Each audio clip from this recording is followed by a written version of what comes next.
Hi there, I'm Steve Costello, and my colleague over there in London, England is Patience Morevi. We hope you're both well and happy today. And we're going to talk about one of the big ones. We're going to talk about drugs a little bit. We might talk about alcohol a little bit. But why are we talking about these things? We're not going to talk about them to say that, hey, drugs are bad for you or alcohol is bad for you. I'm sure many of us already know the health implications. So what's the point in us covering that? Again, there are plenty of places where you can catch that information. If, Mm. however, you do feel a little bit undereducated in relation to those things, drop us a message, send us a few questions, and we will either send you some links back to where you can get some good, reliable information, or we'll provide the information ourselves. We're both qualified to do so. So, Patients, talking about drugs, what do we need to think about? Parents, is it okay? Is it not okay? Is it okay to smoke cannabis? I think that's those are really good questions. But I think the real question is, as an individual, can you control the uncontrollable? That's the That's the main real question. question. That's the real question. And the reason why I'm saying this is because as parents, you might find yourself in a challenging position where your child is, for example, using drugs or, let's say, drinking alcohol in measures that are beyond what you could think of. And in that case, what do you do? In that case, how do you react? Do you think that you need to react in a challenging way? Do you think that you need to be authoritative? Yeah, authoritative. Do you believe that by saying, this is my house, those are my rules, you should not do this. If you should this, I condemn you. Uh, as if you were in court. What would you do as a parent? Well, let me tell you, all the ways that I've just said, they are just the ways that if they are used, they're gonna give you the opposite reaction. So basically, if you're looking for a positive reaction for your children using those tactics, you are not going to get the reaction. And I will even go further. If you get the reaction that you're looking for, that reaction is a lie. That's just posing for the piece, for to say, oh, I'm just going to say this, I'm just going to act as if, and then they're going to leave me alone. And here, what Steve and I want to talk about today is how do you create this difficult, challenging conversation, but in a way that will bring more closeness together and can support your child instead of the accusatory mode. Accusatory, yeah. Yep, that's a good, that works. I think one of the things we've talked about in a lot of these Wife for Success podcasts is the word openness. It's Mm-hmm. come up an awful lot. So openness is one thing, and I'm going to come back to that in a second. Another thing that's coming up right now, Patience, you talked a lot about reacting to drugs, reacting to not in my house. There's a lot of reactivity going on. And as you rightly said, reactivity can be dangerous. Reactivity can create situations where somebody's not telling the truth. It can create situations where we fall out, we don't want to speak to each other. In a Yeah, worst case scenario, it could cause somebody to leave home. So that's reaction right. can be quite a dangerous thing. On the other hand, what you were also talking about, but although you didn't use the word, we've got proaction or proactivity. And proactivity is a cool thing. So we're raising something, we're talking about something openly before it becomes an issue, before it becomes a challenge.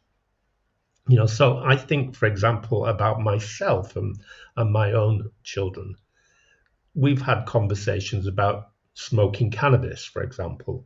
Now, I know for sure that none of my children do smoke it, but they're all aware of my feelings about it, and I'm okay with it most of the time. So they're aware of that. They know that they can come home talking about it, to the point that we often have a laugh. And this is where I'm going to repeat a story I just spoke to you about, Patience. The local school, if I walk past that local school at morning break or lunchtime, I can get high off the smell in the air. It's like, whoa, really? And a lot of those kids are going back into lessons after having smoked a joint. Maybe it affects their concentration, maybe it doesn't, I don't know. Maybe it affects their education, maybe it doesn't, I really don't know. But it happens. And occasionally the police will come along and everybody will scatter.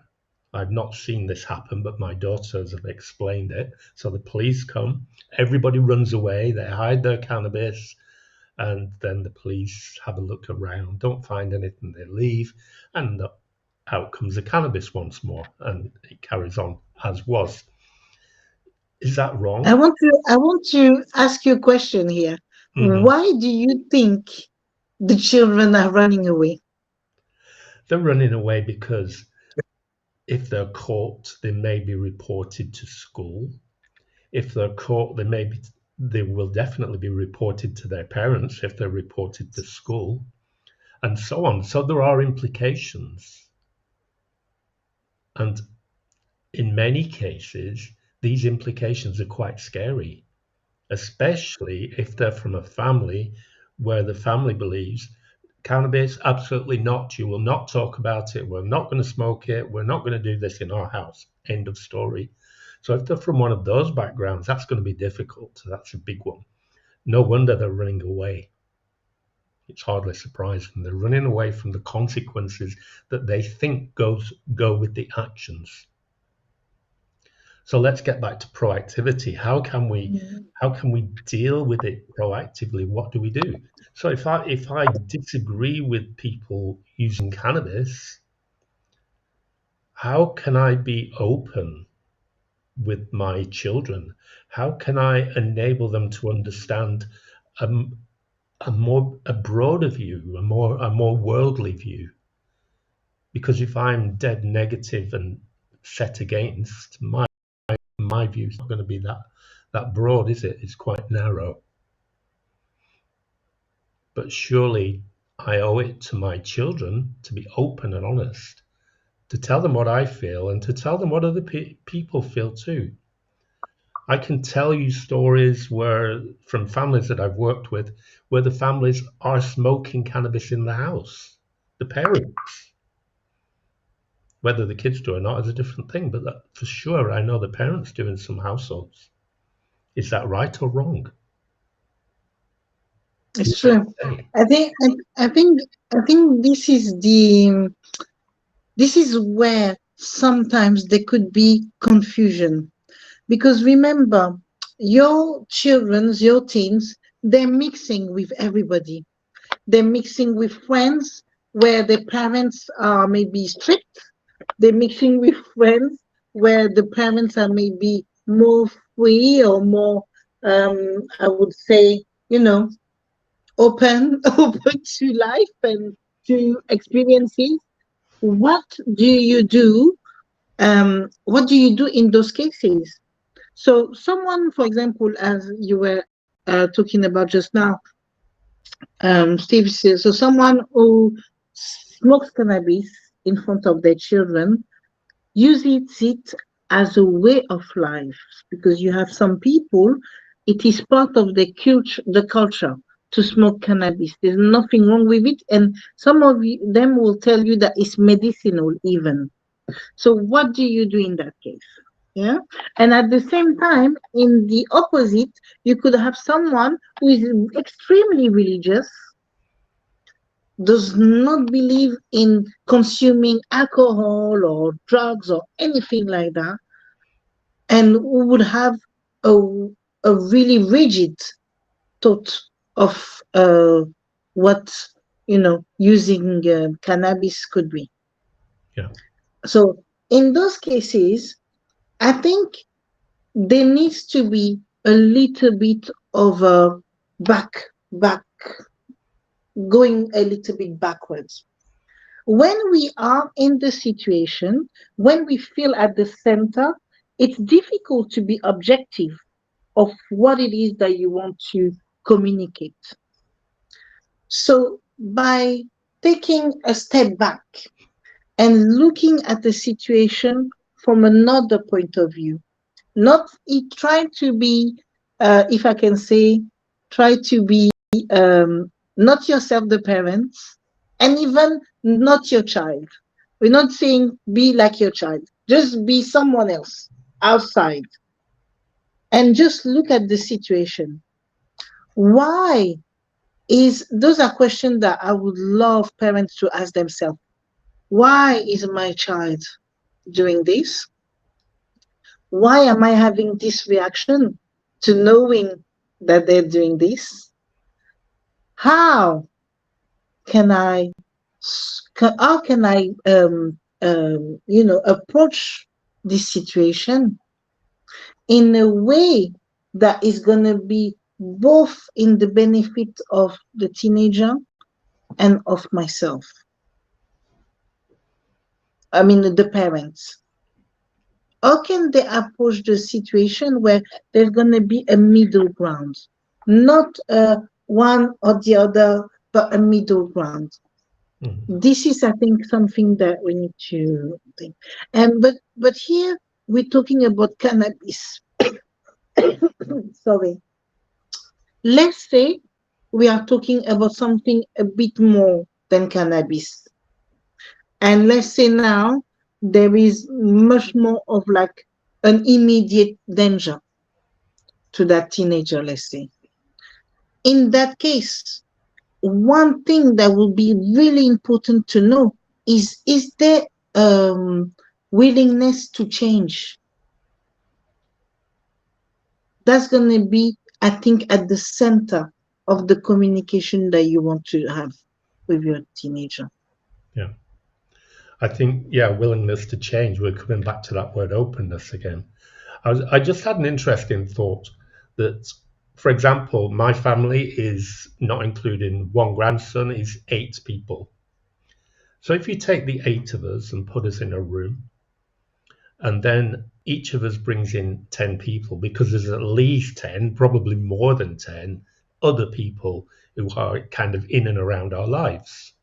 Yeah. So suddenly we've got about 80 people, 88 people in the room. Yeah. That's a lot of influences coming into all these people, the family in the middle of the room.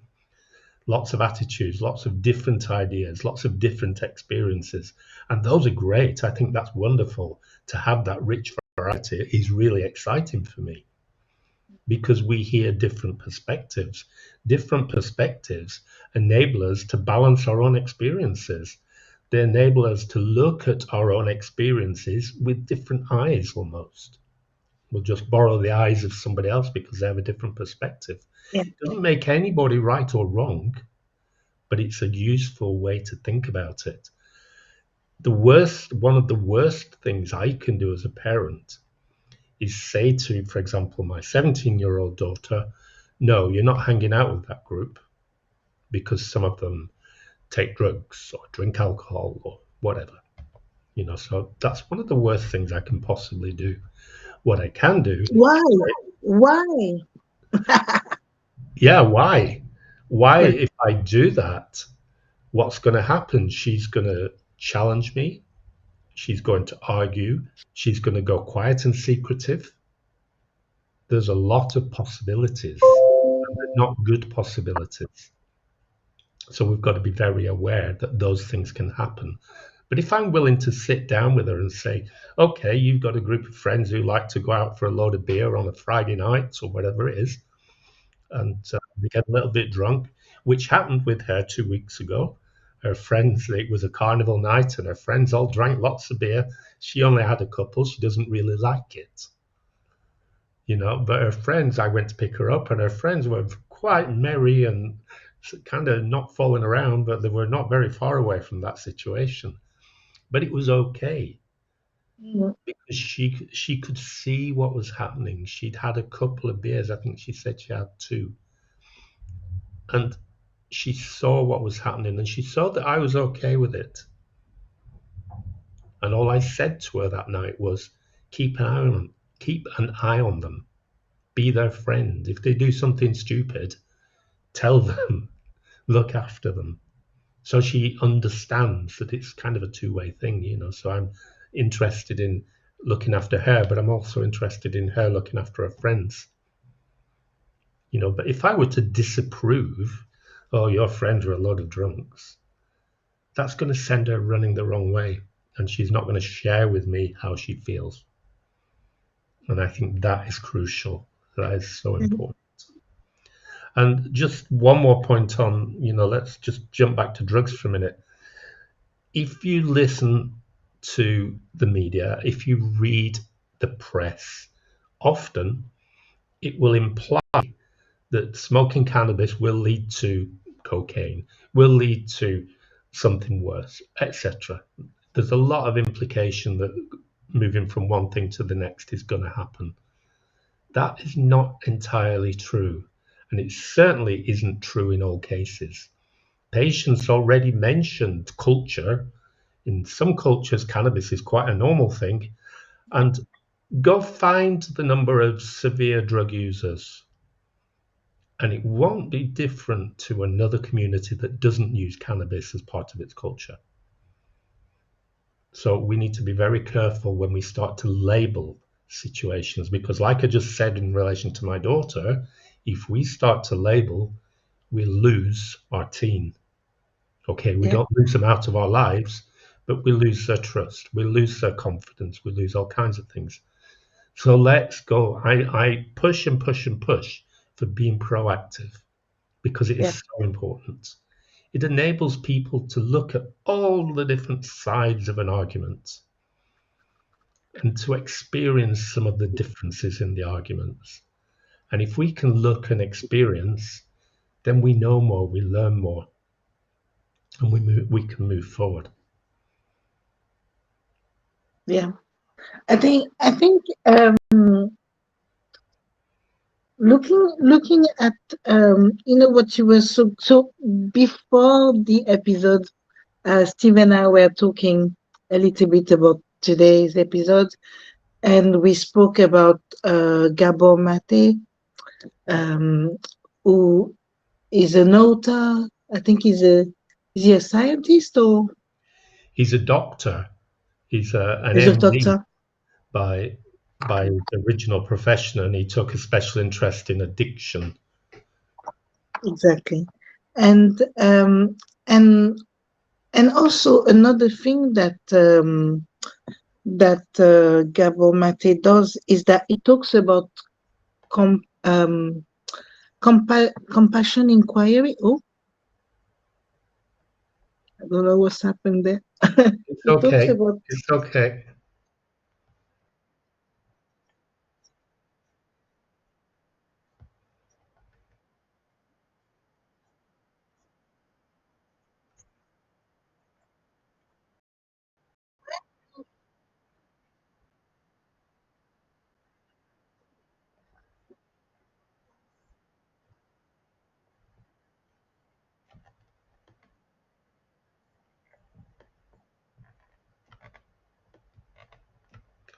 I'm sorry, the whiteboard isn't working. Just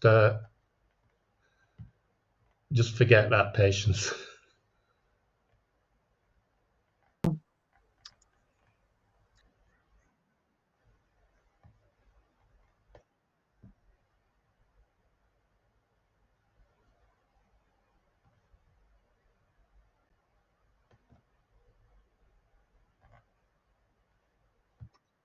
you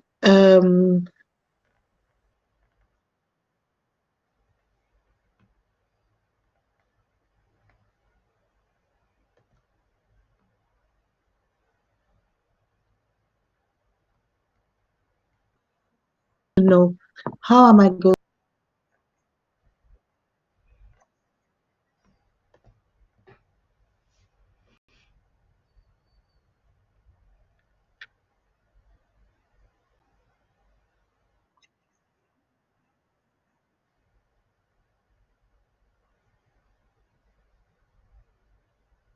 the relationship, the communication.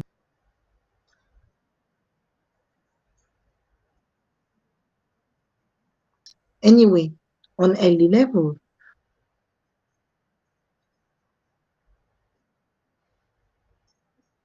Even more.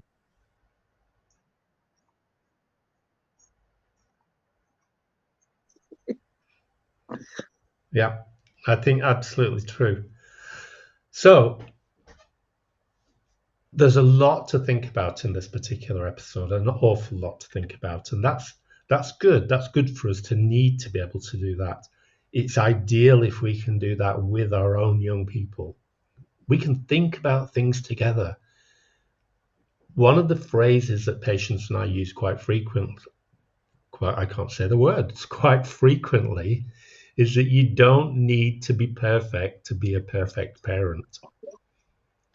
So it's okay not to know how you feel about something. It's okay not to have the background information, the technical data, if you will. It's okay not to have all that stuff, but it's easy enough to find it out. It's easy enough to ask Patience or myself or both of us a few questions that we can answer for you to enable you to understand. It's great to ask your own young people some of the questions that you're not sure about. That is fantastic. It's powerful. And also, you might be surprised at what they know. You may also discover that what they think they know is actually not quite right.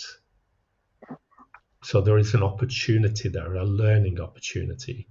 I don't use a phrase that, for example, the phrase "you're wrong" with my own children. I never do that because it's not a helpful phrase. What I will say is, "Oh, I heard this in relation to what you just said, and it's kind of at odds with your thinking. Let's find out what's right." So we set off on a project together. As I said before, I'm not going to apologize for repeating it. Let's be proactive. Let's not wait until the point where we need to react, because that's inevitably going to take us down a very difficult and rocky road for a little while. Yeah. And I think also, if I can just add something quickly here, is that you have to really build that trust and the relationship with your child on a 101, not on a 201. And the reason why, because when Steve was just talking right there, it just popped into my head the many teenagers I spoke to who felt like they weren't trustworthy, or they couldn't have a great communication with their parent because the parent will go and discuss their situation with many people. So this is something that will definitely again put a lot of distance between you and your teenager. The idea is that, like Steve was talking about, when he went to pick up his daughter, it was a 101 discussion. It does not have to go further than that once it's been contained, because we're giving it trust. There's trust going to the teenager, and the teenager also is sending trust to the parent. So sometimes the idea is that we don't have to carry on with the situation over and over.